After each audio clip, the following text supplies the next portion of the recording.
Hello everyone, welcome back to my YouTube channel. I hope you will be enjoying your life. आज की इस video में मैं discuss करने वाला हूँ एक और एडवांस स्ट्रक्चर आप लोगों के साथ। तो मैं सबसे पहले आपको सिचुएशन बता देता हूँ किस सिचुएशन में आप इस स्ट्रक्चर का यूज़ करने वाले हैं। तो कई बार आप हिंदी में कुछ ऐसे सेंटेंसेस बोलते हैं जैसे कि मैं जानता हूँ तुम किस दौर से गुजर रहे हो, मैं जानता हूँ तुम्हें कैसा लग रहा है, मैं जानता हूँ तुम्हारा क्या मतलब है। तो इन सेंटेंसेस को आप इंग्लिश में कैसे ट्रांसलेट कर सकते हैं, तो चलिए सीखते हैं इस वीडियो के थ्रू। तो इन सेंटेंसेस को ट्रांसलेट करने के लिए you will use structure I know plus sentence. तो मैं जानता हूँ कि इंग्लिश हो जाएगी आई नो और उसके बाद आप अपना सेंटेंस यूज़ कर सकते हैं, स्टार्ट कर सकते हैं। तो एग्जाम्पल है हमारा, मैं जानता हूँ तुम किस दौर से गुजर रहे हो। तो इसकी इंग्लिश होगी I know what you are going through. I know what you are going through. Going through मतलब गुजरना, ठीक है। तो let's talk about the next example, मैं जानता हूँ तुम्हारा क्या मतलब है। तो इसकी इंग्लिश होगी I know what you mean. I know मतलब मैं जानता हूँ, इसे आप ट्रांसलेशन के थ्रू भी ट्रांसलेट कर सकते हैं।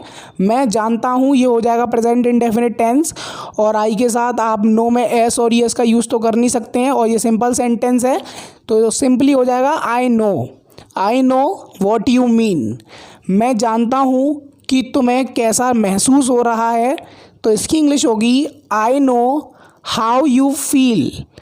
I know how you feel when somebody is going through the tough situation of the life, maybe the toughest situation of the life, and you have also experienced that, so you can give this statement and can speak this sentence. So talking about the next example, which is मैं जानता हूँ तुम क्या सोच रहे हो। तो इसकी इंग्लिश होगी I know what you are thinking. I know what you are thinking. तो उम्मीद करता हूँ कि आपको ये समझ में आ गया होगा। अगर आपको नेगेटिव सेंस में यूज़ करना है, जिस चीज़ की आपको जानकारी नहीं है, जैसे आप बोलना चाहें मैं नहीं जानता वो मेरे बारे में क्या सोचता है, मैं नहीं जानता तुम इस चीज़ से कैसे निपटोगे, तो इन सेंटेंसेस को आप इंग्लिश में कैसे ट्रांसलेट कर सकते हैं। तो इसके लिए आप यूज़ करेंगे I don't know plus sentence.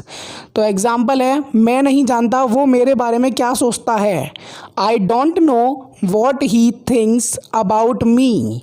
I don't know what he thinks about me. मैं नहीं जानता उसने तुमसे क्या कहा है।